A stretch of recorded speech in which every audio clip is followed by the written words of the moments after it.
Welcome to the Peaceful Parenting Podcast. I'm your host, Sarah Rosensweet, mom of 3 young people, peaceful parenting coach, and your cheerleader and guide on all things parenting. Each week, we'll cover the tools, strategies, and support you need to end the yelling and power struggles and encourage your kids to listen and cooperate so that you can enjoy your family time. I'm happy to say we have a great relationship with our 3 kids.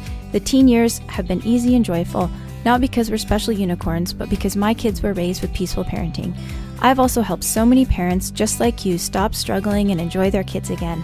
I'm excited to be here with you today and bring you the insight and information you need to make your parenting journey a little more peaceful. Let's dive into this week's conversation.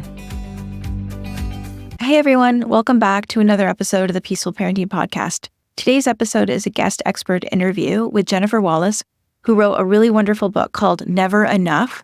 The subtitle is When Achievement Culture Becomes Toxic and What We Can Do About It. I'd heard about this book for a while, and I think I had read some articles by her, and I've always had this in the back of my mind, this idea of when we push kids to achieve, and when we put a lot of emphasis on grades and excelling at sports and extracurriculars and all of that, it's really harmful to them. And if you're a client of mine or in my community, you may have heard me talk about that.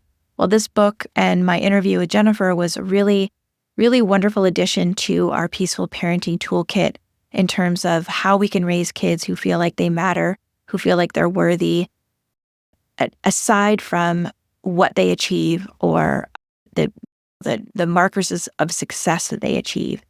And it's not that achievement itself is bad, which is what Jennifer talks about, but what messages do we give our kids about achievement and who they are and whether they matter aside from their achievements or despite their setbacks. So this is a really wonderful conversation and one that I think you'll get a lot out of no matter how old your children are. Jennifer was a wealth of information and of really great parenting strategies for how we can raise those kids who feel like they matter and they are not tied to their achievement. And you'll hear her talk in the interview about the dangers of feeling like they don't matter unless they're successful. So have a listen. I'd love to know what you think. Share a review with us on Apple Podcasts, rate us on Spotify and Apple. It helps us be more easily found in the podcast players. We know there's a lot of podcasts out there today. And have a great listen to Jennifer. Hey, Jenny, welcome to the podcast. Oh, thank you so much for having me. So tell us a little bit about who you are and what you do. Okay, so I am a journalist. I've been a journalist, oh my goodness, for 25 years or so. And Never Enough is my first book. And I'm also a parent of 3 kids, ages 19, 17, 14. Wow. So what a great success for your first book. Oh, thank you. It is, I think I hit a nerve. Yeah. I think it was something that I was struggling with myself and trying to figure out why was my kid's childhood so different from my own growing up, and how did we get there, and how did we get to the stress on childhood today and what we could do about it. Yeah, I love it. And this is something that comes up so often. I mean, for me personally, as a mother of also older kids, and just for anyone listening, I do have a plan on asking you a question that has more to do with younger kids, because I think there's probably this, even though your book focuses a lot on adolescents, it's not something that you just start thinking about when your kids are older. So if any listeners are listening, oh, I don't have adolescents yet, this isn't for me, this is definitely going to be for you, because I think it's an attitude that we take in our parenting journey and not just something that we start with. But we're getting ahead of ourselves because we haven't explained yet what the topic of your book is. So the subtitle of your book is When Achievement Culture Becomes Toxic and What We Can Do About It. So what is achievement culture? Yeah, so just to be clear, this is not an anti-achievement book. I get a lot of joy from achieving. I want my kids to have the joy of achieving. Where it becomes toxic is when our sense of self is so tangled up with our successes and our achievements that we only feel good about ourselves when we are succeeding. And so really this book is about helping us as adults and helping our kids to uncouple their self-worth from their achievements. And just for any parents out there who have older kids, it is never too late if there are things and there are certainly things I regret in my own parenting, and boy, do our kids, they are so open to repair. All they want is a warm, nurturing, supportive relationship with their parents. So if there were ever things that you wish you could have a redo, boy, they'd be open to it. I love so that. this is really for parents of all ages. Yeah, it's interesting because I kept thinking about this when I was reading your book, that one of the things we talk about so much in peaceful parenting is that part of the reason why we don't use punishment is because we want kids to know that they're worthy and lovable even when they make mistakes, right? And so it's not that we're happy with kids necessarily when they do something that is against our rules in our family or whatever, when they're not cooperating, but we never want them to feel like their actions make them more or less worthy and lovable, right? And so I think that really ties into what you talk about in your book. And I know Ned Johnson, who's been, I think he's a 4-time podcast guest at this point. And that's one of the things he talks about, or that he and Bill talk about in their book, The Self-Driven Child, is that idea that kids need to feel that their parents love them no matter what. And that's such a theme in your book too. It is. And just to underscore what you're saying, I talk about it in the book, separating the deed from the doer. So yes, there are behaviors, there are things that we wish that maybe when our kids disappoint us, but it's how we talk about that disappointment, that they're not, quote, bad, that they're not, quote, whatever it is, lazy, but that there's a better way to do things, or a way that we do things in our family. So again, when they inevitably disappoint us, which is just part of being a kid, it is just being careful about how we express that disappointment, to be intentional about it, and to separate the deed from the doer. And that takes bandwidth. So I'm not here to say this is super easy when our kids disappoint us. You just separate the deed from the doer. It takes bandwidth. It takes intentionality, but it's doable. Yeah. So, okay, so the achievement culture, I asked you what it is, and you said you're not anti-achievement, but your book is this being wary, at least, if not anti-achievement culture, being really wary of achievement culture. So just explain for the listeners what achievement culture is. And maybe you could start by talking about the study that I think that maybe piqued your interest in this, when they compared kids from a high income, really good school neighborhood with kids like in the inner city. I think I've got that right. Yep. So you're right. This is the book really did jump off from this article I wrote for the Washington Post in 2019. And I was covering 2 national policy reports. And these are reports written by the country's leading child development experts. And they were looking at who are the kids who are at risk for negative health outcomes today. And so they looked at children living in poverty. They looked at children with incarcerated parents, the children of recent immigrants, children living in foster care. These were all at-risk groups. And then they named a new group, children attending what the researchers were calling high-achieving schools. Those are public and private schools all around the country where the kids go off to competitive 4-year colleges. These students, the reports were finding, these students were now 2 to 6 times more likely to suffer from clinical levels of anxiety and depression, and 2 to 3 times more likely to suffer from substance abuse disorder than the average American teen.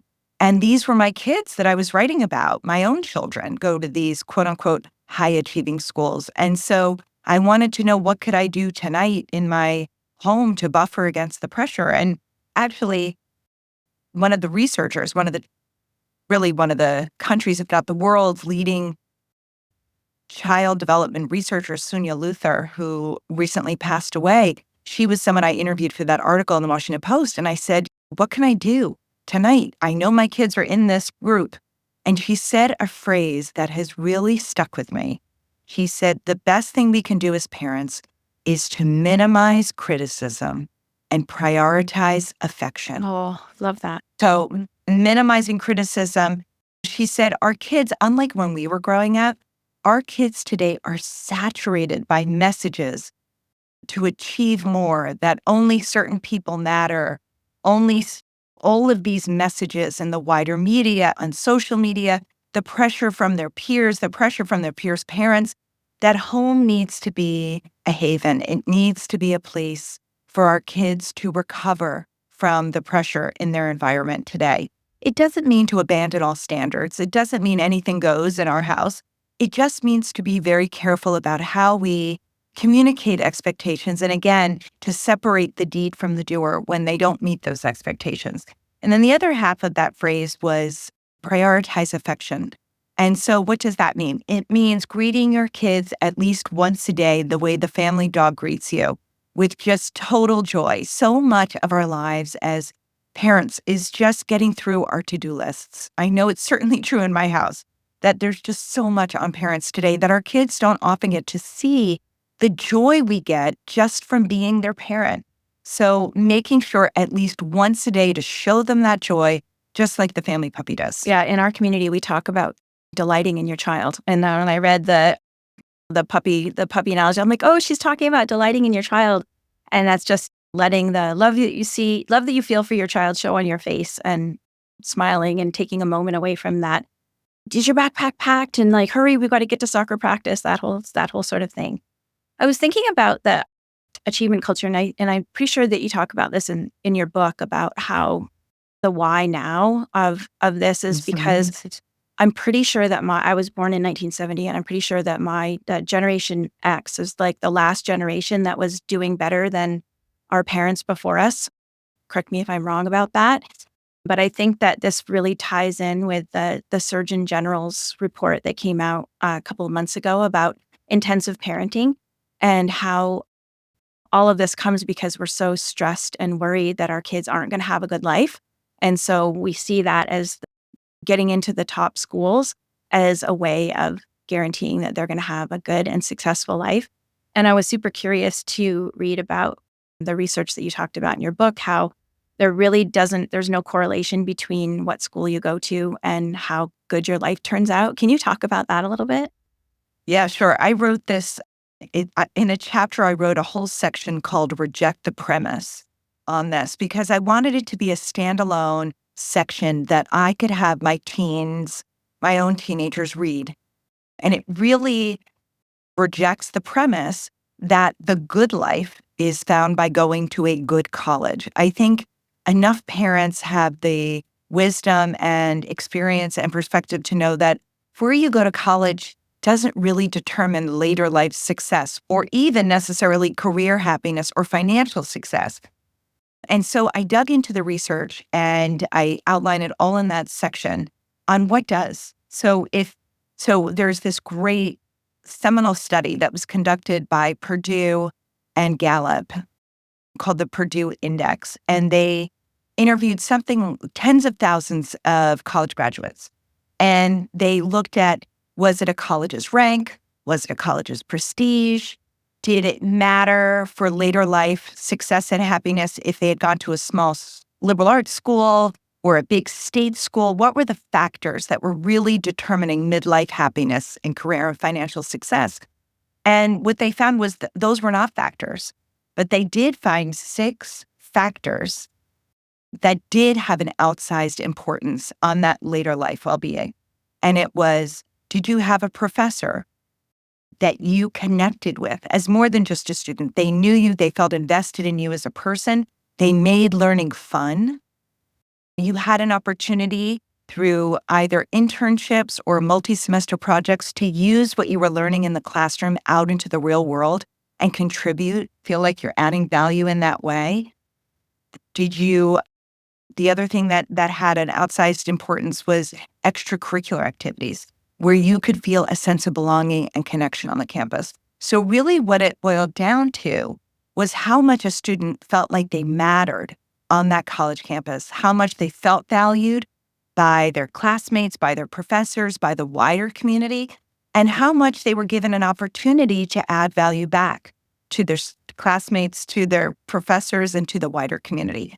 Those were the people who got the tools to thrive in later life. So it's this idea of mattering that really had an outsized importance on those students. I want to get back to mattering, but why do you think that this persists so much?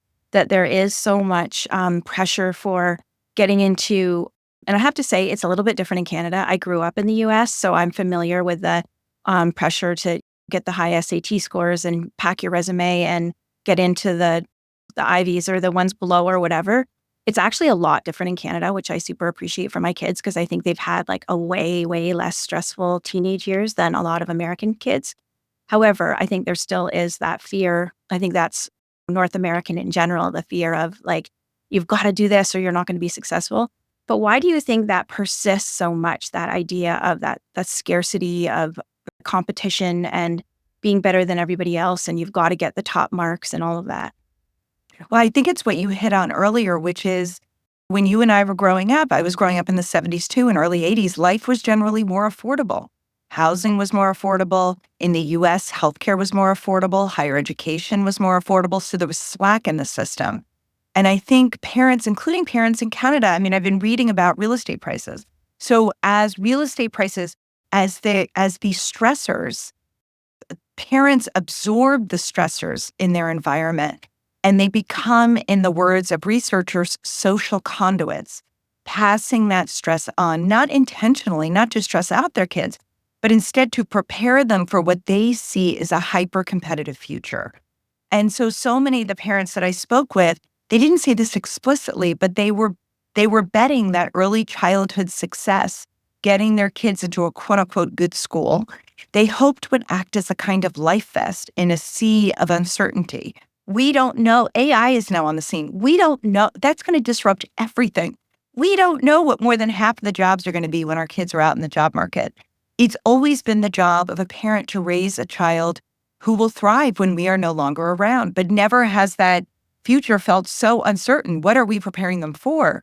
And so, like you pointed out, so many parents are hoping that a quote-unquote good college will act as a kind of life vest. But what I saw in my reporting and what those two national policy reports were finding was that life vest is acting too much like a leaded vest, and it's drowning too many of the kids we are trying to protect. So what about parents of younger kids? I have a lot of clients whose kids have 4 extracurricular activities and maybe they're only 5 or 6. What are some things that we can do when we have little kids to avoid starting down this path? Yes, I think it is. There's a quote in my book from a sociology professor: what gets in early gets in deep.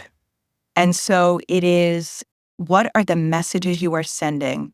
Having your kids in so many activities that they can't stop, that they don't have time for playtime or downtime or family time.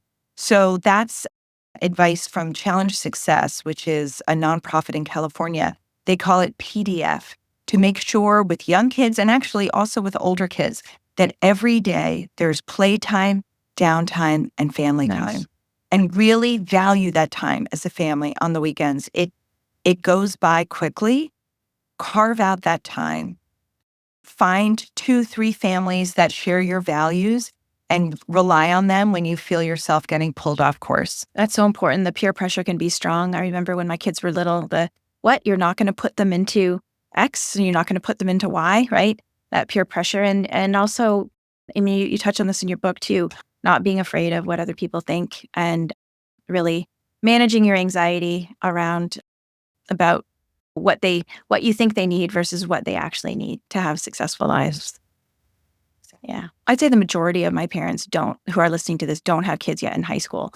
So just to give us a little bit of like the ghost of Christmas future of what some of those high achievement schools have done to or are doing to some kids in terms of that leaded vest. Right. So what the researchers were finding among these sort of good schools, so these are well-resourced schools, these are schools where kids go off to competitive colleges, there is now an excessive pressure to achieve. So when you go to a school of high achievers with parents who are also high achievers and have high expectations on their kids, these kids need to break their necks to stand out. So when you are in a sea of high achievers, you have to just keep it. Every win sets the stage for a better win. It's not enough to just be a great high school basketball player. Now you want to have a you need to be on a travel team and you need to be going to certain tournaments. And so the better you get, the higher the stakes. So things that used to be stress reducing for kids, sports, other extracurriculars, are now just another way of competing, another stressor. So when you and I were being raised, there were buffers in the system. Yes, our parents wanted us to achieve, but it didn't define our childhoods the way it now does with so many young people today. And so the buffers that used to exist, relationships with parents that weren't based on achievement, time with grandparents, and downtime with extended family, these things have now been replaced with achievement-oriented goals. One mother I interviewed in Alaska was talking about how her kids don't even know what it feels like to have a traditional Thanksgiving meal around the table with multiple generations because they are always doing travel tournaments over Thanksgiving weekend. So these things that downtime with family, playtime, time with even relationships, even friendships. In the book, I call it and this doesn't start just in high school, this starts in middle school now, what I call the elephant in the room. And that is achievement pressure. That is envy.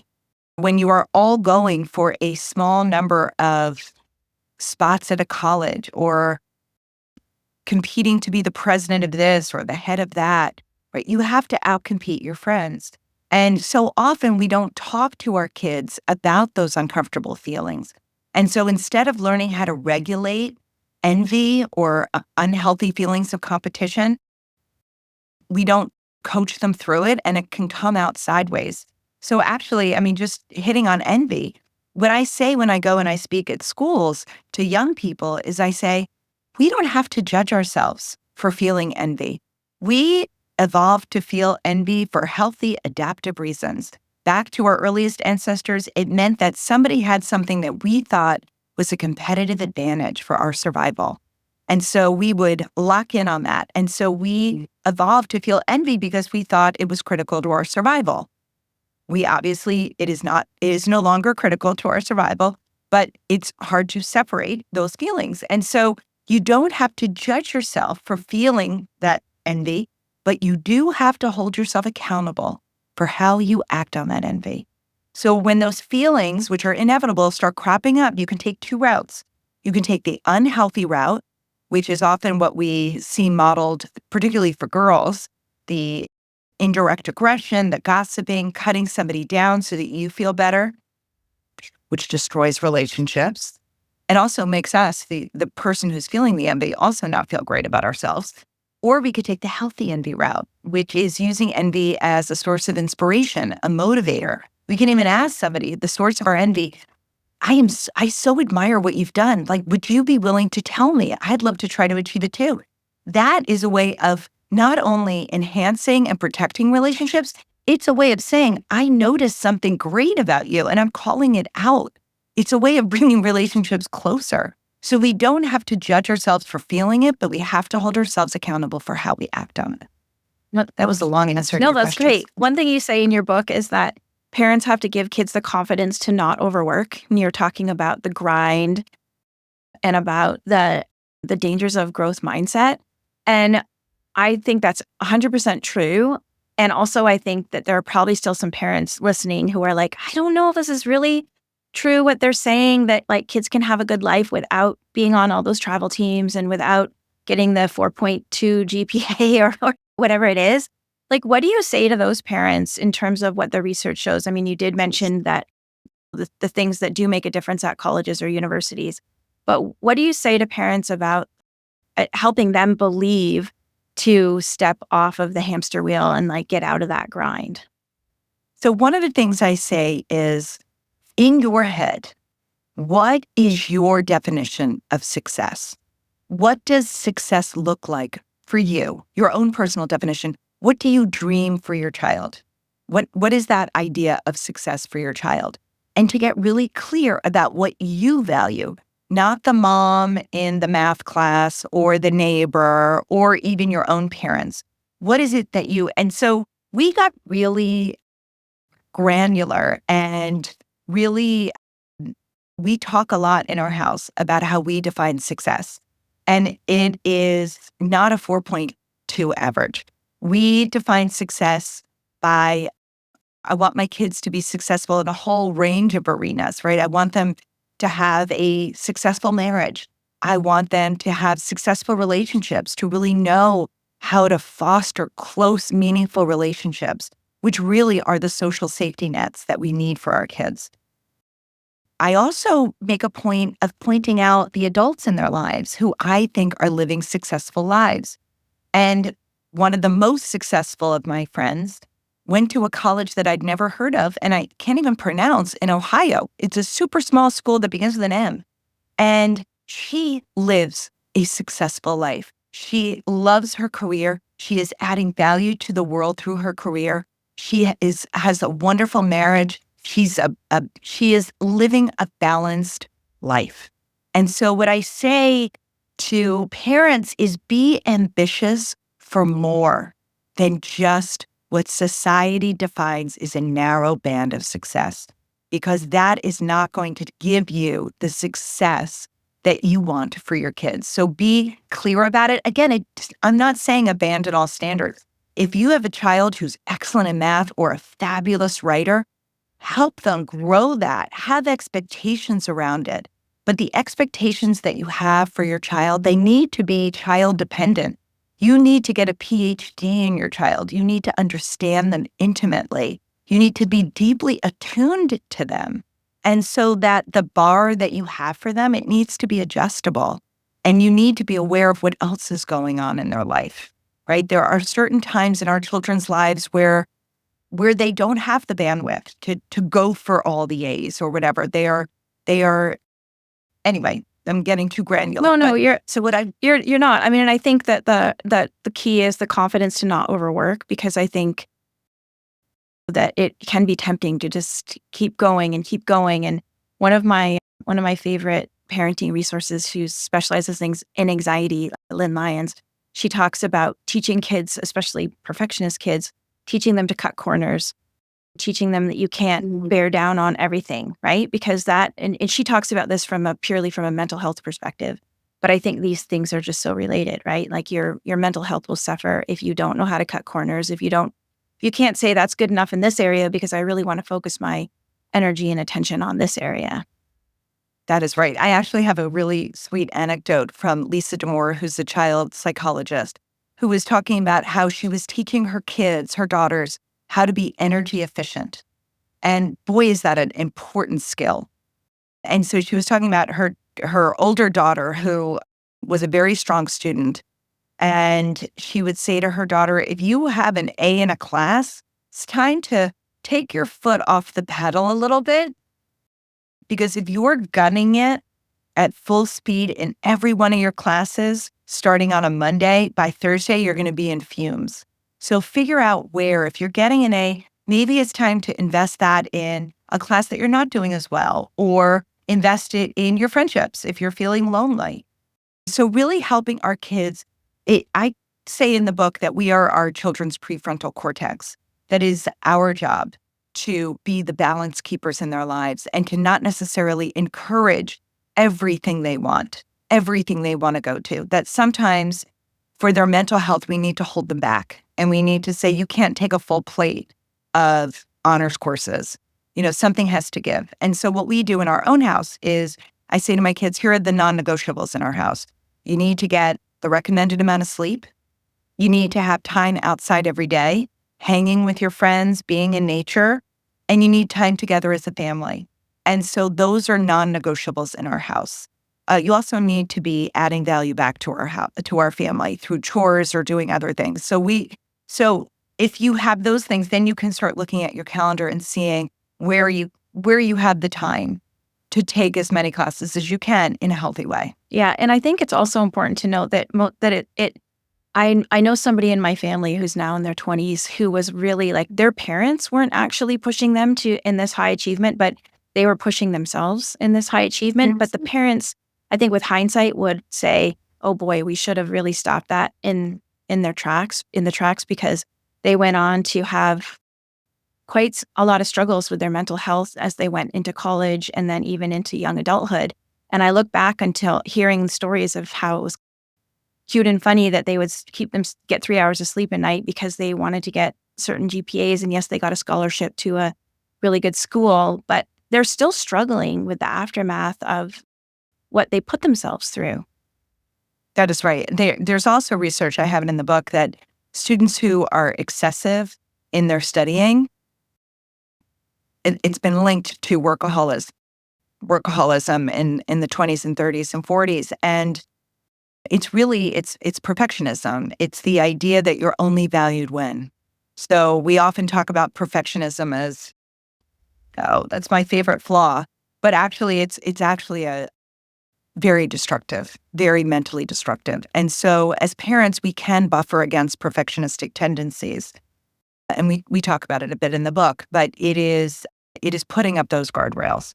And it is saying, I'm sorry, in our house we have other things that are important too. Yeah. Not just school. My husband and I both, I think, were fairly driven students, and I don't think we grew up in the same sort of achievement culture, but we did that to ourselves. And I remember as my two older sons who were going through middle school and high school, and we go to the different graduation ceremonies, and I soon learned that they're not going to be the ones up there getting the principal's award or the award for the best GPA or whatever.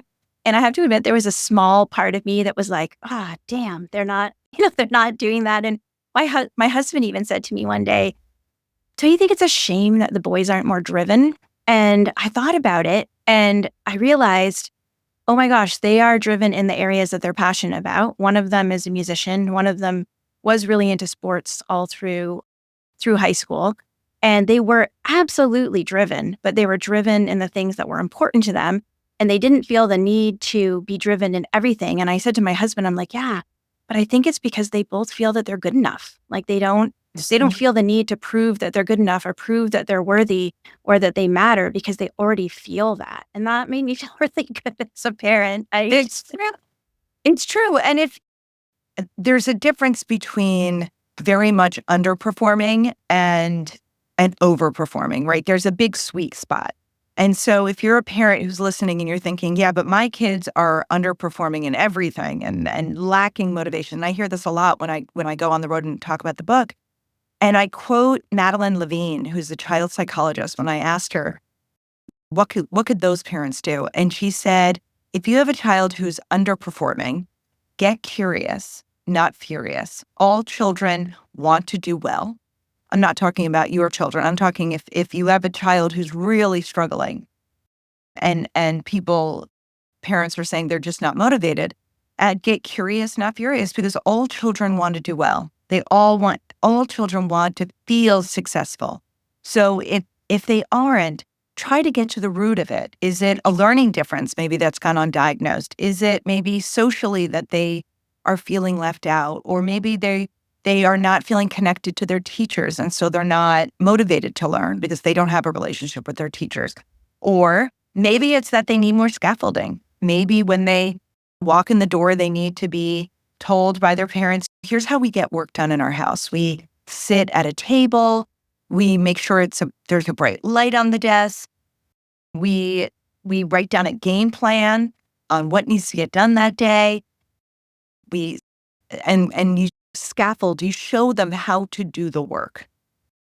And so I think if you focus on how the work gets done instead of shiny outcomes, then the good outcomes actually do come. Yeah. In your book, you talked about, I can't remember exactly what you said, but I think it was about having a well-rounded approach actually led to the really successful lives. And I think that's what my boys were really good at. They both knew what the good enough level was in terms of their academics. And my oldest son just graduated from the University of Toronto with a degree in music performance. So he found his way to the best possible. He has a university degree in something that he loves. And my middle son is there right now. And he was really into sports until he realized, oh yeah, academics are actually interesting to me. And he put his foot on the gas himself. But they both had this sort of very well-rounded approach, which I think was so far so good, knock wood. Awesome. Yeah. So let's get back to mattering before I let you go. Can you just talk a little bit about what mattering is, one thing that struck me is that you talk a lot in the book about how kids have to feel like they matter, but then you also talk a lot in the book about really for kids to know that other people matter. So maybe you could just talk about mattering in both of those contexts. Yeah, great. So for the book, I went in search of who were the kids who were doing well in these schools despite the pressure. I wanted to know what they had in common. What was home life like? What did their teachers focus on? How did they experience their relationship with their peers and with the wider community? And I found about a dozen or so threads that these healthy strivers had in common, but it boiled down to this. The kids who were doing well felt like they mattered for who they were deep at their core, away from their achievements and successes. And importantly, they were also dependent on to add value back at home, at school, and in the wider community. So what mattering did is it acted like a kind of protective shield. It didn't mean that these students didn't have setbacks. They bombed tests. They were rejected by friends. They didn't make teams. But what mattering did is it acted like a kind of buoy that would lift them up. These setbacks were not indictments of their worth. They knew that they were worthy no matter what. These were simply disappointments. And the kids I met who really seemed to be struggling the most fell into two camps. They either felt like their value, their mattering, was fully contingent on how they looked, how they performed, or they were kids who felt like they mattered. Their parents were clear, they loved them unconditionally, but they were never relied on or depended on to add value back to anyone other than themselves. And so what these kids lacked was social proof that they mattered. They heard it in words, but they didn't see it in action. And so mattering is, to me, it is the ultimate. I used to say that I just want my kids to be happy. Now I don't say that anymore. I want something more. I want my kids to know how to matter, to surround themselves with people that value them, and to know where to add value to the world. That, to me, is the secret to mental health and fulfillment. And so, as you mentioned, that they need to make others matter. A critical part of mattering is looking for genuine needs in your home, needs in your community, and filling them. That's how we feel like we matter. So at home, it is asking kids to do chores, asking kids, we live in New York City, so our kids can walk to the grocery store. I'm busy on a deadline. Could somebody go pick up a rotisserie chicken that we could have for dinner? Really sort of feeding family well-being is where kids first learn that they matter from the messages of their family, but also seeing how their little lives can contribute to the overall well-being of the family. And then it expands to school, and then it expands to the wider community. That's beautiful. One thing that I thought was interesting about when you talked about how sometimes parents don't think that they're sending the messages of high achievement is the only thing that matters, but they are subconsciously and they don't mean to. Can you talk about that a little bit? Do you know what I'm talking about? I do. So actually, I think a really practical way of figuring out if you are sending those messages is advice that I got from Tina Payne Bryson, who's a psychoanalyst in California. She said most parents don't know if they're putting on the pressure at home. So she offers 4 reflective pieces of advice that could really tell you the signals you're sending your kids. So the first thing is to take a look at your child's calendar outside of school. How much of it is pursuing these achievement-oriented goals? 2, take notice of how much money, where you're spending your money as it relates to your child. Again, how much of it is on achievement-oriented goals? Number 3, take note of what you ask your kids about. When they walk in the door, is the first question you ask, how'd you do on the Spanish quiz? Or is it something like, what'd you have for lunch? Something that signals, I care about you as a full human. And then the last question to reflect on is, take notice of what you argue with your kids about. So if you look at their calendar, how you spend your money, what you ask about, and what you argue about, those 4 things can tell you a lot about what your children think matters most to you. Love that. Thank you so much. Was there anything that that you think parents should know that I didn't ask you about achievement culture and what we can do to not fall into those traps? Well, one thing that I would just leave parents with is something that I have found so helpful. It was advice given to me by Mark Brackett at the Yale Center for Emotional Intelligence.